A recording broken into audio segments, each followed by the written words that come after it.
천국의 전표 세미나 다니엘과 요한계시록입니다.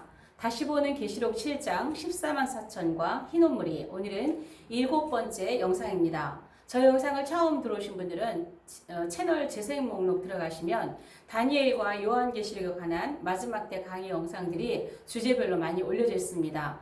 마지막 때 말씀을 사모하시는 여러분들에게 더 많은 영상들이 도움이 되시길 바랍니다.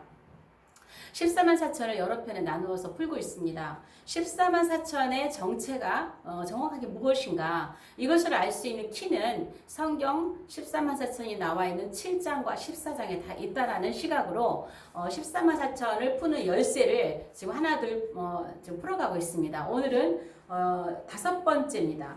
14만 4천을 푸는 열쇠 5번째. 14만 4천과 단지파 그리고 에브라임입니다. 여러분들이 사라진 단지파라는 이야기를 많이 들어보셨을 거예요. 유튜브나 인터넷에서도 사라진 단지파라고 하는 키워드만 쳐도 거기에 대한 글들, 강의들, 영상들이 나오는 걸 볼 수가 있습니다. 그분들의 주장은 이거죠. 14만 4천에서 단지파는 사라졌다. 그래서 그들이 단지파가 사라져서 우리 대한민국의 조상이 되었다, 이런 주장들도 있는데 그건 너무나 시기적으로 맞지 않습니다. 우리나라는 유대인 나라가 세워지기 전에 먼저 세워졌습니다. 그래서 우리는 5,000년의 역사를 가지고 있는 것이죠.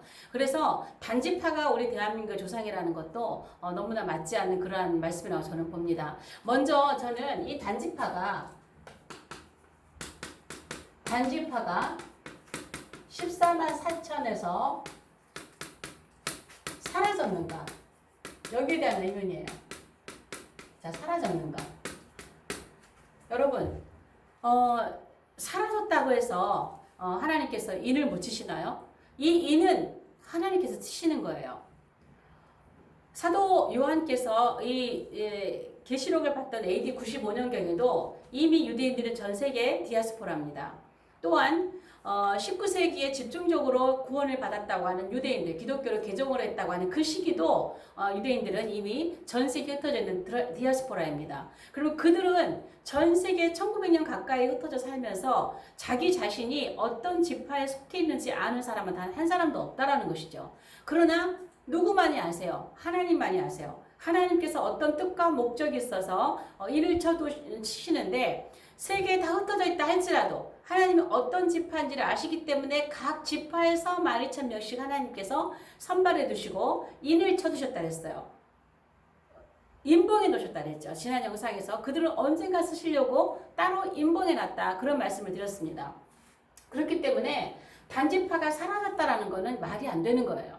사라져서 하나님께서 일을 못 치신 것도 아니고 이들이 도망가서 일을 못 치신 것도 아니에요. 그래서 이 단지파는 사라진 것이 아니라 좀 더 정확하게 말하면요, 단지파는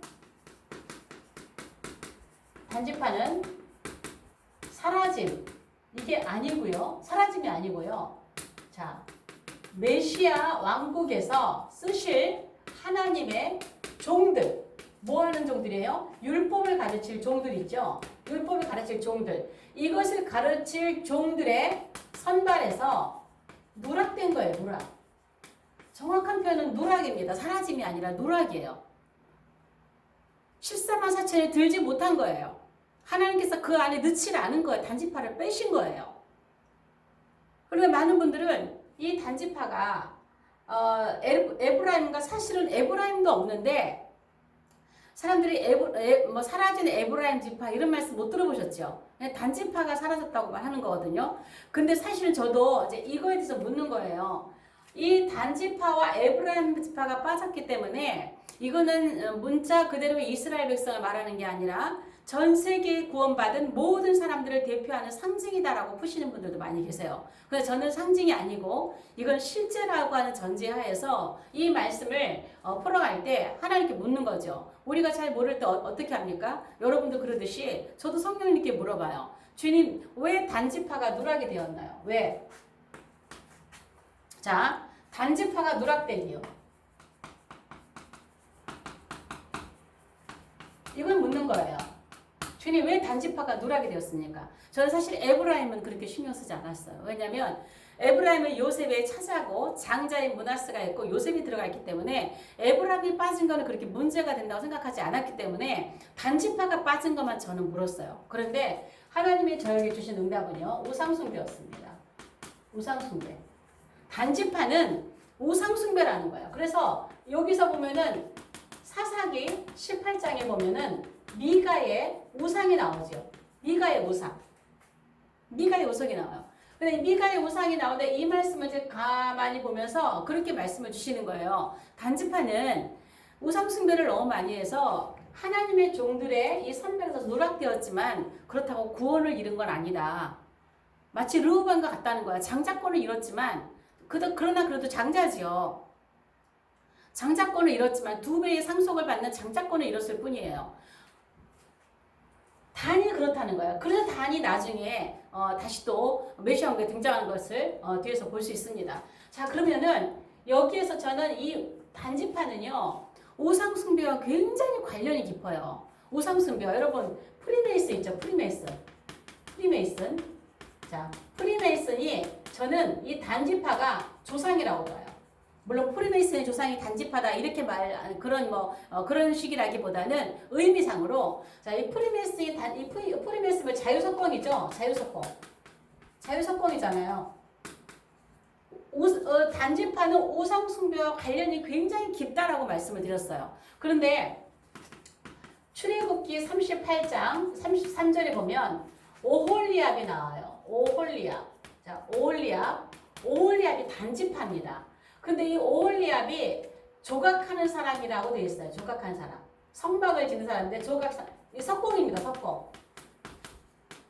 물론 여기에 출애굽기 38장에 있는 말씀은 하나님께서 오홀리압에게 지혜를 주셨죠. 지혜를 주시고 총명함을 주셔서 성막에서 일하는 사람을 하나님이 쓰시는데 그의 직업은 조각하는 사람이었더라고요. 조각하고 석공 이런 일을 했던 거죠. 그 다음에 또 왕상 열왕기상 7장 14절에 보면은요. 히람이 나와요. 히람. 이 히람은 이 사람도 석공이에요. 어디에서? 솔로몬 성전에서 석공으로 들어왔죠. 어머니가 단 여자요. 아버지가 두로 사람인데 이 히람은 중요한 게 뭐냐면 두로 사람인데 단지파란 말이에요. 단지파. 그런데 이 사람은 이방 나라에 우상을 숭배하는 이방 신전을 짓는 그 석공 기술을 가지고 솔로몬 성전에 석공으로 들어온 거예요. 자, 이방 신전. 이거 뭐 완전히 우상이잖아요. 우상. 이방 신전을 짓는 석공 기술을 가지고 솔로몬 성전에 얼마나 석공 기술이 좋았는지 성전 안에서 바깥에서 망치 소리 하나 들리지 않았다 그러잖아요. 그렇게 정교하게 석공을 하는 그런 기술자였다라는 것이죠. 그래서 이들은요. 우상 숭배와 굉장히 연관이 깊은 게 이 단지파입니다. 그래서 결론은 그래요. 하나님께서 저에게 주신 감동은 이 단지파는 우상 숭배를 가장 먼저 지파별로 하나님 앞에 하나님을 떠나서 우상에 빠졌고 그렇기 때문에 메시아 왕국에서 율법을 가르칠 하나님의 종들의 자격을 상실했다는 자격 상실. 하나님의 종들의 자격 상실. 그렇다고 구원이 없는 건 아니다 그랬어요. 구원은 있다 그랬어요. 하나님은 무슨 염치로 율법을 가르치겠습니까? 무슨 염치로 여호와 하나님과 예수 그리스도를 가르치겠습니까? 그렇게 우상숭배의 1등이던 이 단지파가 그래서 누락이 됐다는 거예요. 그런데 이 단지파가 다시 등장을 하는 데 나와요. 자, 다시 등장을 하는 데 나오는데 어디서 나오냐면요. 단지파가 에스겔 48장 1절에 보면은요. 이들이 메시아 왕국에서 땅, 기업이죠. 기업을 분배받는데요. 이상하죠? 제일 먼저 받아요. 제일 먼저 분배를 받습니다. 제가 지난 영상에서 12아들들이 여호수아 이러저러 땅을 나눈다거나 야곱이 축복을 한다거나 모세가 축복을 한다거나 이럴 때 항상 장자인 르우벤이 먼저 나왔잖아요. 그리고 계시록 7장에 유다 지파가 나오는 이유는 지난 영상에서 말씀을 드렸어요. 그럼 반면에 에스겔 48장에서 단지파가 제일 먼저 나와요. 단지파가 제일 먼저 단지파가 저 북쪽에서부터 제일 먼저 분배를 받는 모습이 에스겔 48장에 나오는 거예요. 그러니까 이거 나오는 걸 보고 여기서 나오는 걸 보고 단지파가 사라졌다가 다시 등장했다. 단지파가 다시 등장했다. 이렇게 말씀을 하세요. 자, 그러면 여기에서요. 단지파가 제가 메시아 왕국에서 율법에 가르칠 종들의 자격을 상실했다 그러죠. 그렇다고 메시아 왕국을 못 들어가는 게 아니란 말이에요. 그럼 여기 48장이 메시아 왕국이라는 사실을 여러분이 잘 보셔야 되는데 무천년주의를 지지하시는 분들은 에스겔 40장부터 이어지는 그 에스겔 성전 그리고 그 이후에는 전부 다 메시아 왕국을 이야기한다는 걸 받아들이지 않는데 그러나 거기는 분명히 메시아 왕국인 걸 아셔야 돼요. 자, 출애굽기가 창세기 15장 18절에 무슨 언약이 나오나요? 횃불 언약이 나오죠. 횃불 언약. 하나님께서 아브라함에게 횃불 언약을 주셨어요. 근데 이 횃불 언약에서 하나님께서 약속하신 게 뭐냐면 내가 너의 후손에게 너의 자손에게 땅을 줄 건데 애굽강에서부터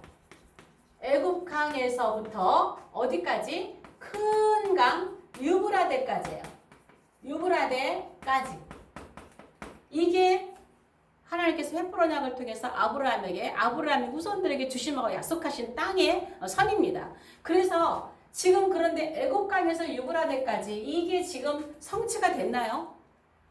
아직 성취가 안 됐죠. 그러나 유대인들은 반드시 아브라함에게 주신 애굽강에서부터 유브라데까지 우리들에게 분명히 그 땅을 주시라는 믿음이 있죠. 그래서 믿음이 있어서 이들에게는 국기에다가 이렇게 그려졌다고 제가 몇 번 말씀을 드리는 거예요.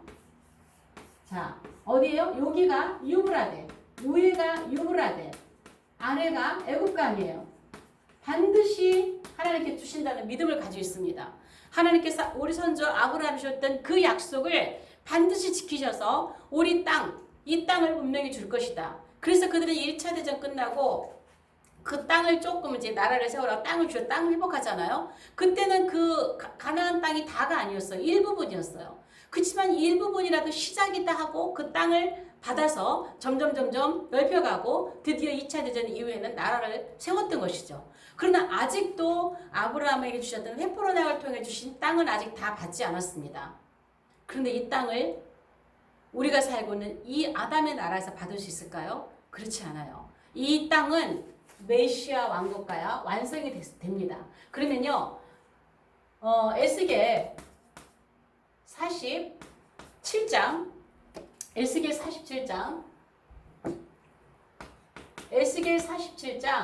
14절 그리고 15절에서 19절까지 보면은요, 14절에 보면은요, 내가 옛적에 여기 보세요. 내가 옛적에 너희 조상들에게 이 땅을 주겠다고 약속했다. 이 말씀을 잘 보셔야 돼요. 에스겔에 있는 말씀이 메시아 왕국이 아니라고 부인하시는 분들도 이 말씀을 잘 보십시오. 자, 내가 옛적에 너희 조상들에게 약속을 했다. 이 땅을 주겠다고. 그래서 내가 이 땅을 너희들에게 주니까 이 땅을 너희가 전부 다 균등하게 다 뭐해라? 분배해라 그래요. 기업을 나누라 그래요.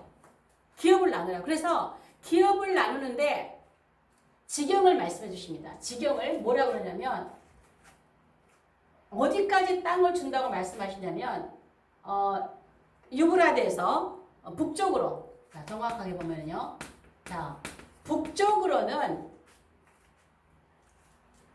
다메섹 경계선이라는 말을, 그 밑에 뭐 다른 이야기 많이 나오는데 제가 다메섹 경계선을 쓰는 이유가 있습니다. 다메섹 경계선까지. 자, 다메섹 경계선은요, 단지파가 분배받는 땅이에요. 단지파가 다메섹 경계선까지 단지파의 단의 몫으로 분배가 돼요. 이거 어디예요? 지금 시리아의 수도잖아요. 지금 시리아 수도. 저 유프라테스 강 이쪽으로 시리아의 수도 있는 데잖아요. 다메섹 경계선까지. 그 다음에 남쪽으로는 애굽강에서부터 애굽 시내에 이르는 애굽 시내에 이르는 배까지. 자, 보세요. 자, 여기는 15절, 여기는 14절, 15절, 16절에서 19절, 자, 19절까지 쭉 보면 이 말씀이 있습니다. 동쪽으로, 북쪽으로, 남쪽으로, 서쪽으로 경계를 다 주시는데 제가 지금 요 말씀을 하려고 두 개만 적은 거예요. 큰강, 애국강, 유브라데를 말씀을 드리려고 요 두 개를 적은 거예요. 에스겔 47장에서 옛적에 내가 너희 조상들과 약속한 땅을 내가 주노니 너희 지파가 다 이 땅을 분배받아라. 그리고 나서 이때 분배받을 때요. 단지파가 제일 먼저 받고요. 그 다음에 쭉쭉쭉 가다 보면은요. 므낫세가 받고 단도 받고 레위도 받습니다. 므낫세, 에브라임이 받아요. 그리고 12지파가 다 받는데요. 보통 그 사사기나 여호수아나 이런 데서 이제 땅 나누기 할 때는 레위 지파 빠지잖아요. 그리고 요셉과 레위가 빠지고 므낫세와 에브라임이 들어가서 12지파로 형성을 하죠. 그런데 여기에는요. 레위도 들어가고 므낫세와 에브라임 들어가요. 요셉은 빠져요. 그러면은 이스라엘의 12지파가 다 들어갔으니까 이 두 아들을 들어가니까 13지파처럼 보여요. 그렇지만 말씀을 할 때요. 그 장자권을 가진 요셉에겐 두 몫을 주라고 말씀하십니다. 그래서 므낫세와 에브라임은요. 요셉의 몫이에요. 하나예요. 하나. 요셉의 몫으로 장자권으로 둘이 들어간 거예요. 그래서 12지파가 이 땅, 이 메시아국 들어가서 이 땅을 기업으로 분배받는 것을 볼 수 있습니다. 그래서 단지파는 우상 숭배가 너무 심해서 하나님의 종들의 선별에서 누락은 되었으나 그러나 메시아국 가서 하나님 앞에 이 땅을 또 분배받는 그러한 복을 누리게 되는 거죠. 그러나 저는 이제 이 말씀을 볼 때에 이 단지파가 제일 먼저 그 분배받는 걸 보면서요. 그런 생각을 했어요. 이게 뭐 어디 책 해석도 아니고 제 생각인데요. 이 메시아국이잖아요. 여기가. 메시아국 천년왕국이란 말이에요. 천년왕국에서 이들이 하나님의 종들로서 다른 지파들은 다 하나님의 종들로서 선별이 받아서 시내산에 아니 시온산에 그리스도함이 서 있는데 단지파는 거기 없거든요. 그래서 하나님의 마음에 좀 안 드셨는지 가장 먼저 단지파를 불러서 땅을 분배해 주시는 게 아닌가. 제 나름대로 이제 그런 생각을 해봤어요. 어쨌든 단지파가 누락된 것이지 사라지거나 없어진 게 아니라는 말씀입니다. 그 다음에 그렇다면 에브라임을 좀 볼게요. 에브라임. 그럼 에브라임은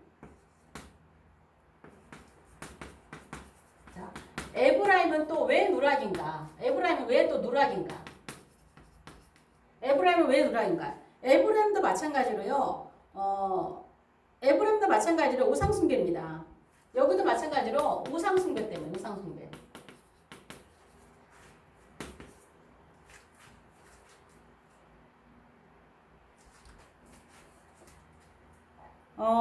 에브라임이 우상숭배 때문인데, 자, 단지파가 누가 만들어진 우상으로 했나요? 미가죠, 미가. 요 미가가 에브라임 지파예요. 미가가 우상을 만들어요.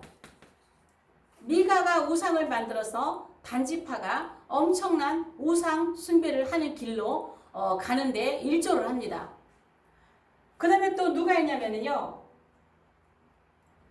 누가 있나요? 북왕국의 초대왕이었던 여로보암입니다. 여로보암이 또 에브라임 지파예요. 자, 이 미가는 단지파 전체를 우상 숭배하는데 일조를 했다면 이 여로보암은 어때요? 아예 나라 전체, 북왕국 전체를 우상 소굴로 만들었죠. 그래서 하나님께서 얼마나 격려하셨나요? 열왕기를 보면은요, 여호와의 노를 경록케 한 여로보암의 길이에요. 우상을 믿고 이스라엘 백성을 그 열 지파를 다 우상 숭배의 집단으로 만들어 버린 이 여로보암은 여호와의 노를 경록케 한 사람이에요. 나라 전체를 우상을 숭배하는데 빠지게 한 지파가 이 에브라임 지파의 여로보암입니다. 여로보암. 그래서 에브라임이 빠진 이유도 우상 숭배라고 말씀을 해주시는 거예요. 우상 숭배라고. 그런데 이 말씀에 대해서요, 이렇게 부정하시는 분들이 계세요. 에브라임이 빠진 거는 에브라임이 아니고 요셉이 에브라임이라는 거예요. 여기 12지파 요셉이 들어갔잖아요. 이 요셉이 에브라임이라는 거예요. 에브라임이 누락됐다라는 걸 인정하시지 않는 분 가운데 요셉이 에브라임이다. 그러면서 어떻게 그 주장을 말씀하시냐면 요셉이 므낫세와 에브라임을 낳고 그 뒤에 다른 자손을 안 낳았다는 거예요. 어떤 문헌에도 어떤 역사적인 근거에도 요셉의 자손이 그 이후에 없다. 그래서 에브라임과 므낫세 이후에 자손이 없기 때문에 요셉 하면 그것이 곧 에브라임이다. 이렇게 얘기를 하는 거거든요. 그런데 잘 보세요. 저는 그 말씀에 동의하지 않는 게 뭐냐면요. 창세기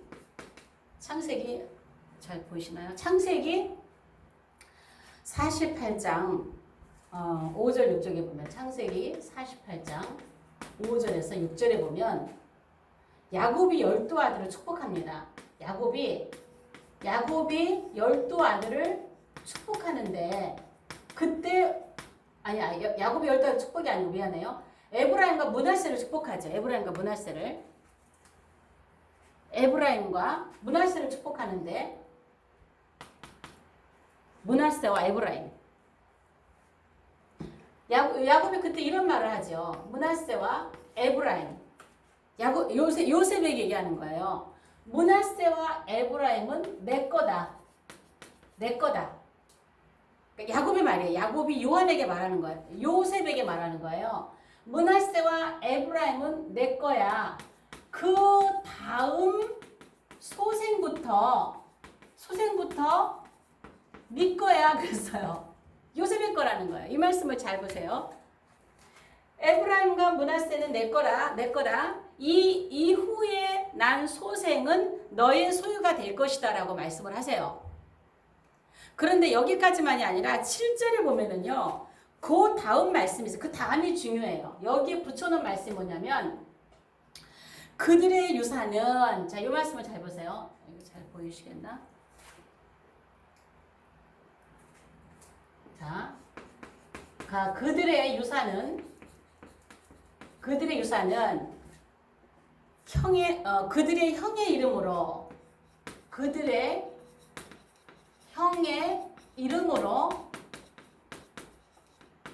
받을지니라 그랬어요. 이름으로 함께 받으라 그랬어요. 함께 받으라.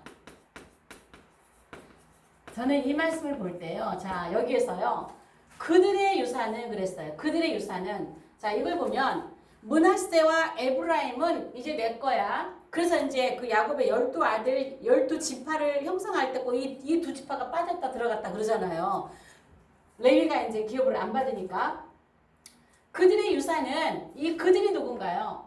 에브라임과 므낫세 이후의 소생이에요. 이 말씀을 잘 보세요. 그들은 에브라임과 므낫세 그 다음의 소생들이에요. 그러니까 요셉이 자손이 없었을까요? 그렇진 않을 거예요. 만약에 자손이 없었다면 요셉의 이 아버지 야곱은 요셉의 대를 끊어버린 거죠. 왜? 야곱의 소유니까. 므낫세와 에브라임은 야곱의 소유니까 요셉의 대를 끊어버린 거잖아요. 그게 아니라는 거예요. 두 아들은 내 것이고 그 다음부터 네 대로 내려갈 거라는 거예요. 그러면 근데 여기서 이 말씀을 이 말씀 보세요. 그들의 유산은 그 이후에 태어난 소생들은 유산은 그들의 형의 이름으로 함께 받으래요. 함께. 그들의 형의 이름이 뭐예요? 형. 에브라임과 므낫세 중에 하나겠죠. 그러면 요셉은 그 이후에 자녀들이 태어나도 그 형상을 따로 이름을 짓는 게 아니라 이 므낫세와 에브라임 밑으로 들어가는 거예요. 므낫세는 에브라임 밑으로. 그래갖고 그 밑에서 유산을 함께 받는다는 거예요. 그들의 유산은 형의 이름으로 함께 받아요. 그러니까 요셉의 지파를 따로 구성하진 않은 거예요. 이 형들의 이름으로 내려간 거예요. 제 생각이에요. 성경에 이런 표현이 있는 게 아니고 이 말씀을 봤을 때 요셉이 에브라임이라고 하시는 분들의 주장을 저는 이렇게 본다는 얘기죠. 이렇게 동의하지 않고 이렇게 본다는 거죠. 그러면은 이들이 이후의 소생이 므낫세 밑으로 내려갔는지 에브라임 밑으로 내려갔는지 몰라요. 아니면 둘 다 내려갔는지. 그러면 14만 4천을 인칠 때요. 14만 4천을 인칠 때 므낫세 들어가잖아요. 그리고 또 요셉 들어가잖아요. 에브라임 빠지잖아요. 그러면은 에브라임 족보로 내려가던 그 지파들은 빠지고 요셉의 소생으로 있었던 그들이 지파로 들어간 것을 요셉의 지파로 들어간 걸로 표현한다고 봐요. 좀 어려운가요? 저 설명하니까 조금 복잡한 것 같긴 한데. 그래서 이 요셉이 에브라임을 말하는 게 아니에요. 에브라임은 에브라임으로 있어요. 그런데 천년왕국에 들어가서 에브라임의 그 자리를 요셉이 이후의 소생의 후손들이 14만 4천에 들어간 겁니다. 마치 유다가 나가고 마티아가 들어오잖아요. 마찬가지로 그런 것이 아닐까 싶어요. 그래서 여기는 이렇게 주장하는 것은 근거가 없다. 요셉이 그 이에 소생이 없었다고 하는 것도 이것도 아니다. 저는 그렇게 보는 거죠. 그러므로 14만 4천에서 단과 에브라임이 빠진 이유는 우상숭배입니다. 이 두 지파는 엄청난 우상숭배로 여호와의 노를 경록히 한 지파이기 때문에 천년왕국, 메시아 왕국에서 여호와의 이름을 가르칠 자격이 없습니다. 예수 그리스도 어린 양의 이름을 가르칠 자격이 없습니다. 그래서 이들은 14만 4천 율법을 가르칠 하나님의 종들의 선별 대상에서 누락이 되었다. 저는 그렇게 보는 것입니다. 오늘 영상은 여기까지 하겠습니다. 영상이 좋으시면 좋아요, 구독, 공유, 채널 속에 댓글로 응원해 주시면 영상을 제작하는 데 많은 도움과 힘이 됩니다. 다음 영상에서 뵙겠습니다.